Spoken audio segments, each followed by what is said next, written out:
So now that we have some geometry in our scene, let's go ahead and bring in some other geometry. So we're going to bring in a tree, and we will set up the texture so that we can scatter our tree onto the terrain here.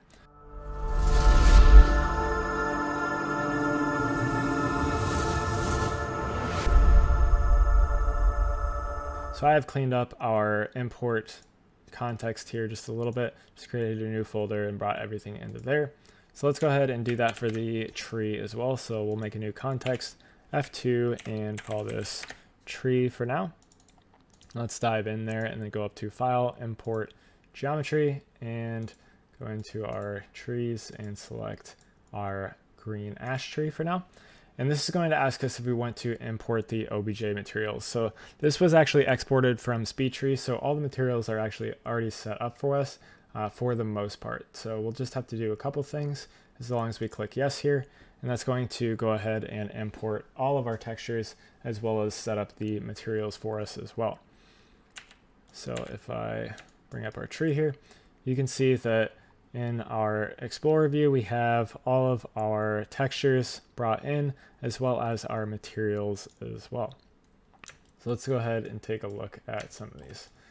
So by default, they're going to have our diffuse, which is going to be wired into the diffuse front color. So all of these materials are going to be, if you were to right click and start typing standard, it's going to be the standard material. So if you want to create these from scratch, you can do that as well.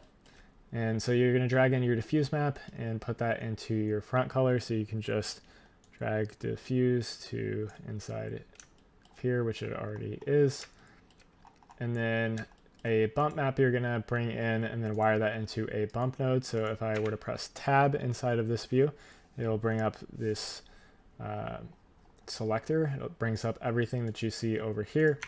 So if we type in bump, it'll bring up the texture bump map.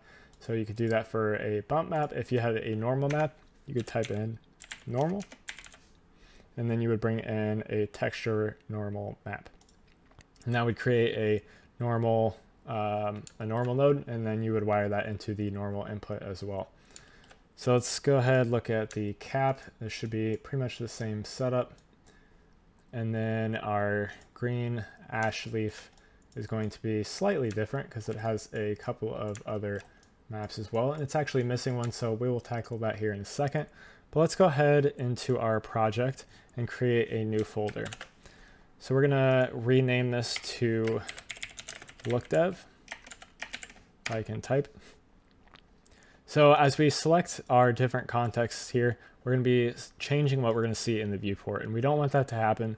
So let's drag this Lookdev context up into this little box right here, and that's going to lock our viewport to this context. So now as we change our scenes, you're going to see that we still see our Lookdev context, which currently doesn't have anything in it. But with our Lookdev context, we're going to make a light in here. So we'll right click and type in environment, and this is just going to create a environment light for us, just so that we have some lighting in our scene for now. I've also set my refinement count to 3, and we'll take a look at that here in a second. So let's go back to our tree context, and let's right click on our object and drag that over into our Lookdev context, and we can create an instance here. And this is going to create an instance of this object inside of our Lookdev context so that we can do all of our Lookdev inside of this folder. And this is if I select it, it's a carbon copy of our tree inside of this context. But as you look over here, this is all italicized, which means that it's all locked to what's in our tree context. So if we want to right click, we could localize this attribute, and you see that it would make this localized to this actual context. So we could change any of these settings that we localize, and it would no longer be updated if we were to change what's in this tree context. But I don't want that, so let's go ahead and just undo that real quick. And let's set this viewport to be a progressively rendered viewport. So this is going to allow us to see the lighting in here. And if I were to press Control D, we can disable that and you can see that it's just black. So every other context is going to not require a light, but once you're in progressive rendering, you need a light in your scene in order for you to actually see what's going on. So we can press Shift D to re-enable that. And you can also do Shift H or Control H to hide things, or Shift H to hide it in the viewport, or unhide it in the viewport as well. So if I just zoom in here, just on our leaves, you can see, actually let's go to the previs just for a second because it's a little bit easier to see. If I zoom in onto these leaves, you see that they have these black outlines around them. And that's because SpeedTree didn't export the opacity maps as different textures. So you need to make sure that if you're exporting from SpeedTree that you separate the alphas from the texture. And we need to fix that. Before I do that, let's set this back to our progressive viewport. And we'll jump back to our tree context.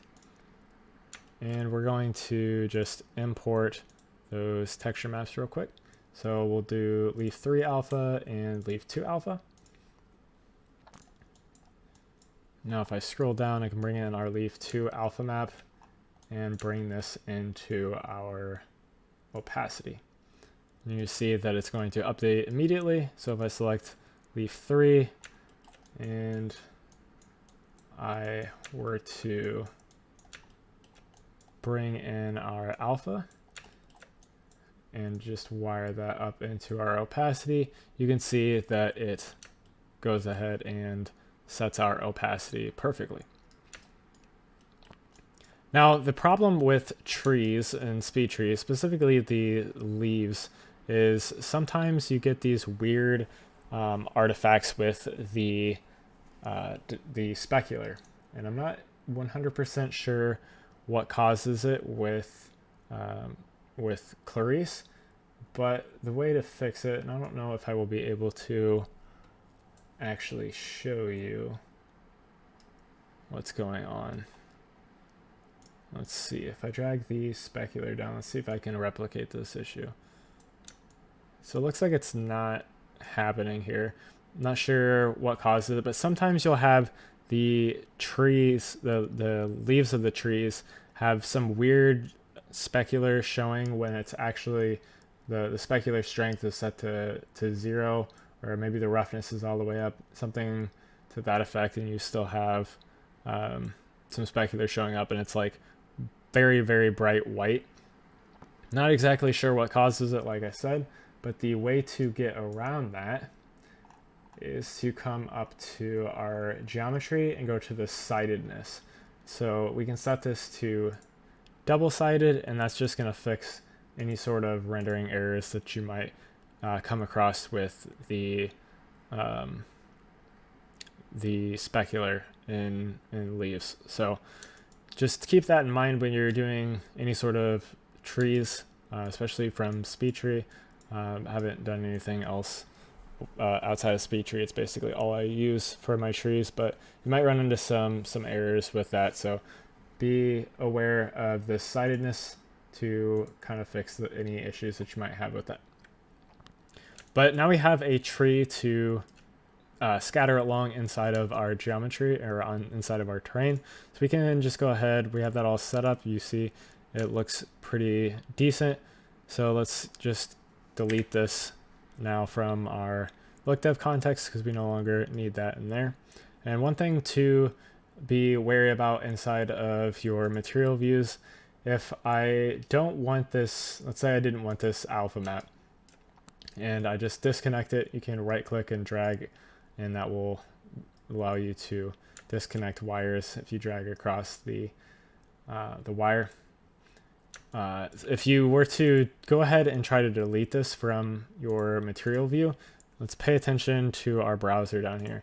Even though I have it selected in our material editor, if I click delete, you're going to see that it deletes it from our actual scene, our browser as well, and that's not what we want. So if I want this to get out of our viewport here, I can just go and select our same leaf, and you'll see that it's going to just get rid of everything that's not connected. So I could drag in, let's see, drag in the leaf 3 and maybe the specular as well, and you'll see that they're in our scene graph but not connected. So if we click our material, I reselect our material, it's going to just get rid of everything that's not connected.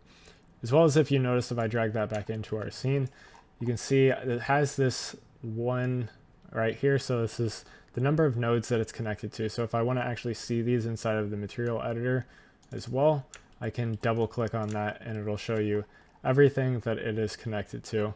And then if you want to get rid of it again, like I said, you can just select your material again and it'll show you only stuff that is connected to your material. So that's a brief breakdown of the material editor and how to set up a material inside of Clarisse, and how to set up your SpeedTree trees as well. So in the next video, we're going to be going over how we can actually scatter this tree onto our terrain, as well as in the video after that, probably going to be taking a deeper look, or maybe in the same video, we'll take a deeper look at how we can use textures to control how we are scattering our objects onto our terrain and controlling where they're going to show up. So I do have a bunch more videos on my channel, some on Houdini, some on Cinema 4D and Redshift. So if you're interested in that, make sure you guys check those out as well. And make sure you subscribe so you don't miss any future Clarisse content as well. So thank you guys for watching and have a good day.